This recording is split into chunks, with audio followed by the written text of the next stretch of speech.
Alrighty, have you all ever wondered about the elusive male friendship? So today, we are going to talk about the Reynolds-Tannen matrix, or for shorthand, the bro-asshole matrix. Now, this should not be confused with the crazy hot matrix, but this matrix is meant to educate us about the elusive male friendship and what the roles of rapport and shit-giving have to do with any of it. So stick around for that if you want a better understanding. Let's get to the episode. All right, so what you'll notice right now, we have a blank matrix.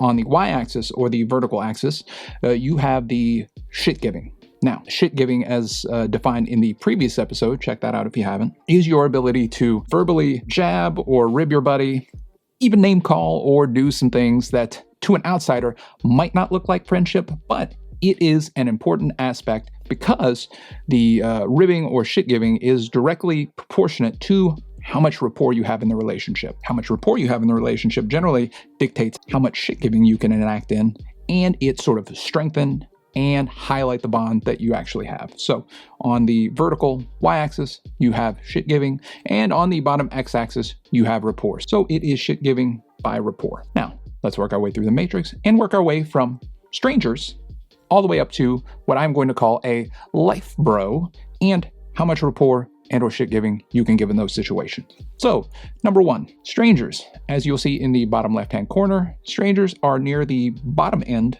of the range in both rapport and shit giving. This seems pretty natural. You generally don't know strangers, so there's not going to be much rapport there. Additionally, you probably also don't want to rib or jab or, do any shit giving towards strangers because that could come across as rude and disrespectful. Remember, shit giving is directly proportionate to the amount of rapport or less. Less than or equal to the amount of rapport. So strangers generally have the least of each, and so they are down near the bottom of the scales for both. Moving on. Now you have acquaintances. Now, as you move along sort of the rapport scale, you don't necessarily have to move up the shit-giving scale. With acquaintances, these are people you just kind of know, but you don't know them at a deep level.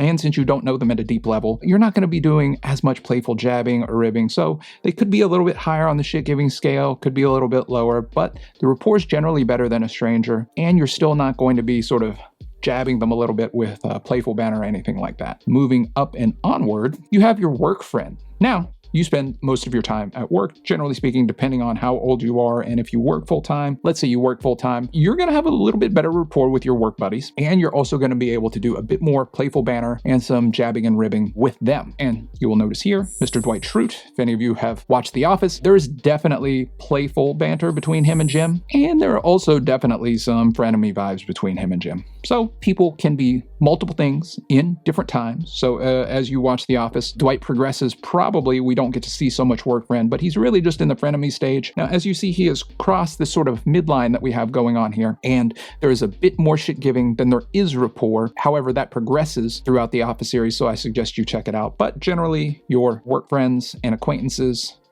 okay amount of rapport, not so much shit giving, and with frenemies, there is some shit giving, maybe even some pranks. However, they've sort of crossed that midline, and so the balance between shit giving and rapport isn't completely there, but they're not necessarily an enemy or anything like that. Now, with distant relatives, probably slightly more rapport or relationship than with work friends, and just a bit more shit giving. Moving back towards the left-hand side of the scale, we have enemies, or this is the sort of homeland or region. Now, the reason enemies are right here and not much higher is you generally don't encounter your enemies and you try to avoid them mostly at all costs. If you've ever had a negative interaction with somebody, or there is someone you generally don't enjoy, there's not much shit giving that's going to be going on because you are going to try your best not to be around that person. So the shit giving is not as high, and generally if it was there, it would probably turn into a fight. So this is sort of the homelander region.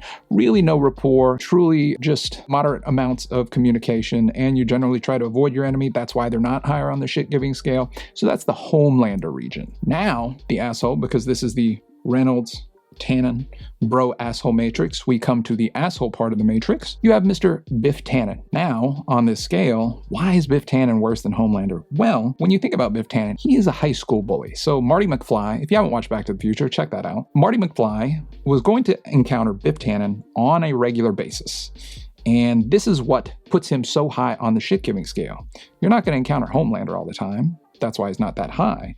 But Biff Tannen if you were in high school with him, you'd have to encounter him every day. I'm sure we all know someone who was like a Biff Tannen in high school, and the amount of shit they gave out had nothing to do with rapport or the relationship. They were just verbally jabbing and generally just being mean to whoever was around them. So, on the bro asshole Reynolds Tannen scale, Biff Tannen gets dang near a 10 in terms of shit giving, and down near the bottom in terms of rapport. He is that high mainly because as a high school bully, anybody encountering him would have done so on a regular basis. So you want to avoid this. If you do not have a good relationship with somebody, this level of shit giving, this near 10 level of shit giving, not a great thing to do. You are going to be perceived as an asshole. Let's move on to the center part of this matrix. The center part of this matrix is really the Frank the Tank zone. Why is Frank the Tank in the center part of this matrix? Well, as you can see here, Frank is pretty high on the rapport, about mid. It could probably go a little bit higher, and he's also a little bit higher on the shit-giving scale. The reason Frank is in this sort of zone is you probably don't want to consider Frank for that sort of bromance or life bro region, which we'll get into later, because it's not so much that he is negative to you or his level of shit giving impacts you negatively. It is sort of the secondary effects of Frank being Frank the Tank. He's going to get drunk all the time, and he might not be mean to you. He might not give you that much shit, but his ability to, I don't know, incite violence at a party or just generally not have good habits is going to put him in this region that's not really that great. Yes, there could be great rapport, but the fallout from some of his interactions with other people aren't going to be great, and you're not going to want to interact with a sort of Frank the Tank character that much. So this sort of puts him in this Frank the Tank zone. Moving on, this is what I like to call the Wizard of Oz zone in the bottom right-hand corner. Why is this the Wizard of Oz zone? So time for a little story. If you all don't remember the Wizard of Oz, maybe don't watch it. Maybe you can just watch the scene, just pull up the wizard scene. Well, as you can see, it is in the bottom right-hand corner, so the rapport is super duper high.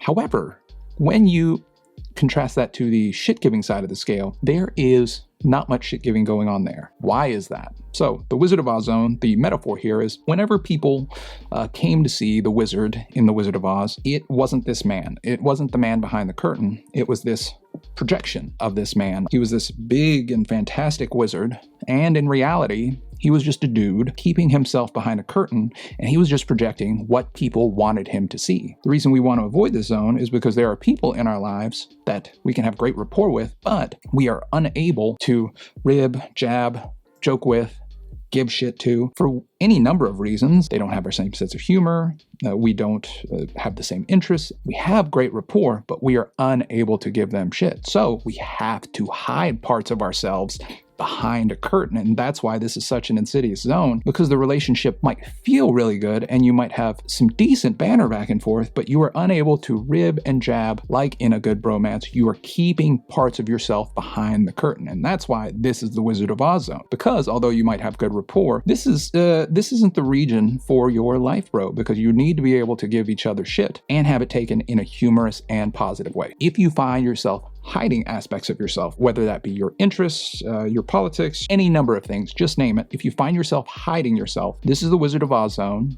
The relationship is good. You may want to consider finding another bromance to sort of engage in, because you are just keeping too much of yourself out of the relationship. Moving up and forward. This is the sort of high school, college bro zone, or take it and run zone. This is a beautiful spot to be in for most of us. We didn't move from our hometowns, or we still live near our hometowns, and we can still engage with some of our high school friends. Or if we moved to a college town or moved wherever and got jobs there, and we still had college friends who were in the area, and you developed a good relationship in high school or in college. This is sort of the take it and run zone. You have nostalgia with these people. You have probably shared interests with these people. You have grown with these people, and you know them on a deep level. The level of rapport and the level of shit giving based on them being from high school and or college buddies is probably going to be in a decent balance.